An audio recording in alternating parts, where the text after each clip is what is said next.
Shalom à tous, ici Rabbi Shapira. Merci de vous connecter à cette vidéo prophétique dans notre série qui nous a accompagnés en 2025. En 2026, en ce début de nouvelle année, la prophétie va de plus en plus vite. Je suis sûr que vous êtes au courant de ce qui se passe au Venezuela où le président Maduro a été pris en otage. Je suis également certain que tout le monde voit ce qui se passe en ce moment en Iran où le régime est sur le point de s'effondrer.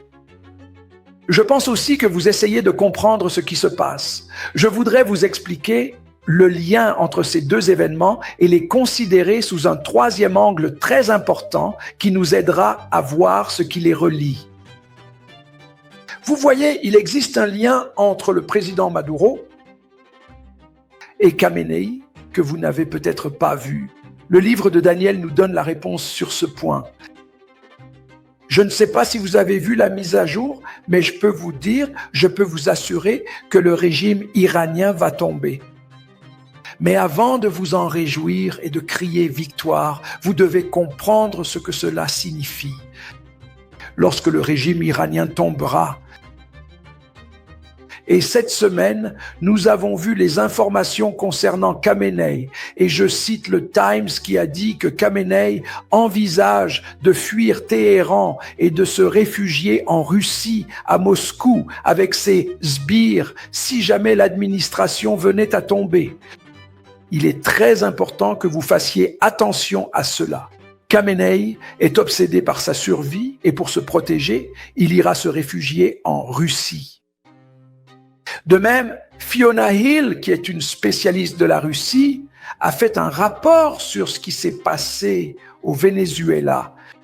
Et elle dit qu'à cause de l'administration et des actions de Donald Trump qui sont agressives, et soit dit en passant, je ne les condamne pas, cette situation a en quelque sorte donné un permis de tuer à la fois à la Russie et à la Chine. Cela leur donne de la légitimité. La Russie en Ukraine et la Chine à Taïwan. Il est très important que vous compreniez que cela crée un précédent. Et quelle est la porte qui va s'ouvrir à cause de ce précédent? Maintenant, laissez-moi vous montrer cela dans les Écritures, afin que vous compreniez ce qui nous attend. Le fait que le régime iranien soit sur le point de tomber et que le Venezuela ait été un proche allié de Vladimir Poutine devrait nous donner un indice concernant la parole de Daniel. La réponse à la question de savoir où nous en sommes actuellement se trouve dans Daniel au chapitre 10. Dans Daniel chapitre 10, nous voyons que Daniel a jeûné et prié. Puis, il est dit que Daniel a eu une vision. C'était une vision impressionnante. Ceux qui l'accompagnaient furent pris de frayeur et ils se sont enfuis pour se cacher. Il dit, « Je restais seul et je vis cette grande vision. Les forces me manquèrent, mon visage changea de couleur et fut décomposé, et je perdis toute vigueur. » Écoutez bien ce que dit Daniel. « J'entendis le son de ses paroles, et comme j'entendais le son de ses paroles, je tombai frappé d'étourdissement, la face contre terre. Daniel n'avait plus de force. Puis une main a touché Daniel et l'a secoué. Et voici, une main me toucha et secoua mes genoux et mes mains. Puis il me dit, « Daniel, homme bien-aimé, sois attentif aux paroles que je vais te dire et tiens-toi debout, car je suis maintenant envoyé vers toi. » Le malard a été envoyé vers lui. Ce malard n'était autre que Michaël. Michaël voulait le rassurer et il lui a dit, « Daniel, ne crains rien du tout, car Hachem est ici et tu te tiens devant lui. Hachem a entendu ta prière. » Puis le malard continue à lui expliquer en détail ce qui arrivera au moment de Hararit Hayamim, c'est-à-dire dans les derniers jours.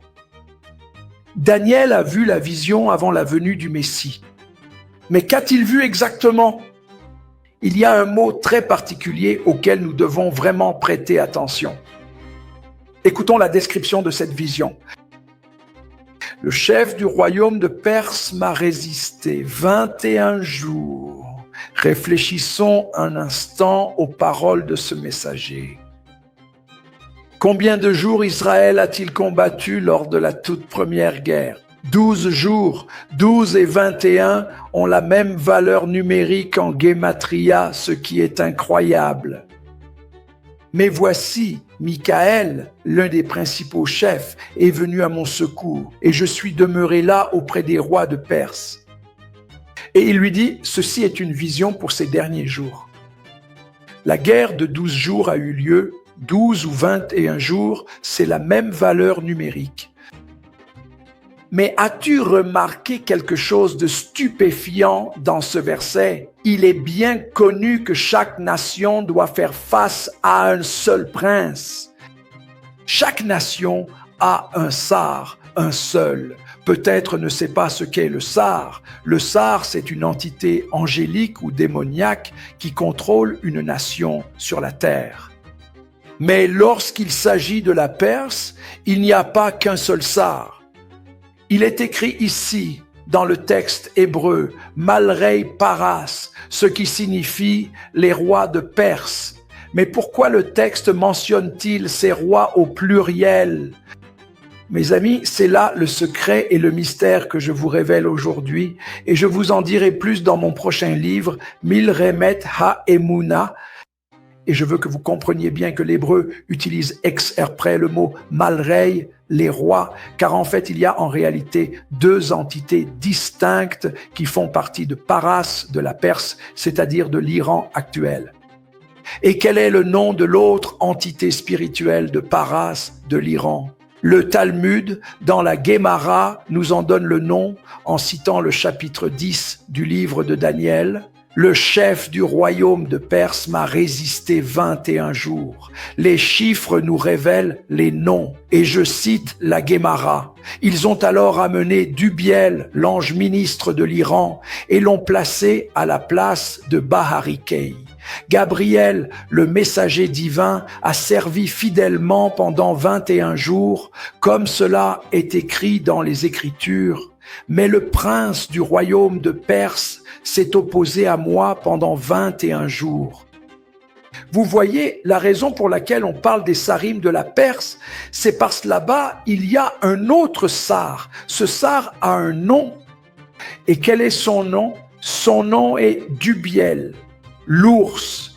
Cet ours veut ressembler à Dieu. C'est l'ours qui veut être comme Dieu. Quelle est donc la nation qui ressemble à un ours? C'est la Russie. C'est pourquoi Razal a dit que dans les derniers jours, la clipa de la Perse se manifestera. La bête se révélera sous le nom de Dubiel, l'ours russe. Frères et sœurs, je ne suis pas ici pour vous faire peur, mais je vous dis qu'il se prépare un conflit imminent avec l'ours et tous ceux qui s'associent avec l'ours. Rachi nous a expliqué qui est l'ours et il l'a mis en rapport avec Daniel chapitre 7 verset 5. Et voici, un second animal était semblable à un ours et se tenait sur un côté. Il avait 3 côtes dans la gueule entre les dents et on lui disait « Lève-toi, mange beaucoup de chair ». Ces 3 côtes sont des crocs qui représentent ce qui actuellement est en train de s'élever. Rachi a dit que cette bête ressemblait à un ours. C'est un image du royaume de Perse. Attendez une seconde. Vous dites « Ohé, la Perse, c'est la Russie et la Russie, c'est la Perse ». Oui, c'est ce que je dis, car ils sont sous la puissance de la même entité maléfique. Ils sont contrôlés par Dubiel, le démon qu'on appelle l'ours, qui désire être comme Dieu et veut régner sur toute la région. Mais Rachi explique que non seulement il ressemble à un ours, mais que son nom, Dubiel, porte un message. Le nom Dubiel s'écrit avec un vav, comme le mot zéev, un loup en hébreu. Et Zéev est aussi un nom qu'on donne à l'Iran. Remarquez-vous ce qui va se passer? Dans les jours qui viennent, le régime de l'Iran va devenir semblable au régime de la Russie. Ce n'est pas par hasard que l'expression Dubiel, le prince de la Perse, Paras Assar, Dubiel, a en hébreu une valeur numérique de 898, qui est la valeur numérique de cette expression, Malar Amavet Shmi. Je suis l'ange de la mort. Voulez-vous savoir qui est Dubiel? Dubiel, c'est la Perse. Dubiel est maintenant fortement attiré vers la Russie, mais son nom est en fait l'ange de la mort. Et je cite maintenant les rabbins qui disent que dans les derniers jours, le monde entier sera préoccupé par la question de la Perse. Cela devrait nous permettre de comprendre qu'il y a en ce moment un grand conflit dans les cieux. C'est une guerre spirituelle intense qui vise à faire tomber le démon, l'ange de la mort, qui est l'ours, appelé Dubiel, l'ours. Vous comprenez? Ces jours seront ceux de la mort finale de la Perse et de celui qui est en elle, l'ours. Cette alliance finale cherchera à détruire Israël, mais elle n'y parviendra pas. Durant ces jours, Hachem ne se révélera pas complètement, mais lorsque nous verrons la Perse et la Russie unies dans une coalition, nous saurons alors, comme l'a dit le rabbin, nous saurons que nous sommes à la fin des temps. Par conséquent, il nous est demandé de prier et d'intercéder pour la chute de la Perse. La rédemption dépend de nous.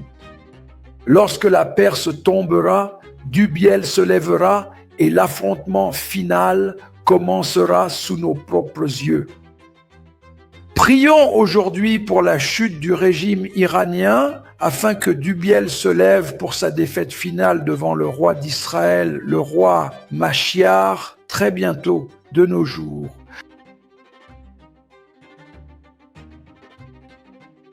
Préparons-nous. Je vous exhorte, préparez-vous pour Milremet Haemuna. Précommandez ce livre. Nous sommes actuellement en territoire inconnu. Lorsque la Perse tombera, Dubiel refera surface. Quand l'un tombe, la force qui le soutient se lève. Préparons-nous, le dernier affrontement est devant nous.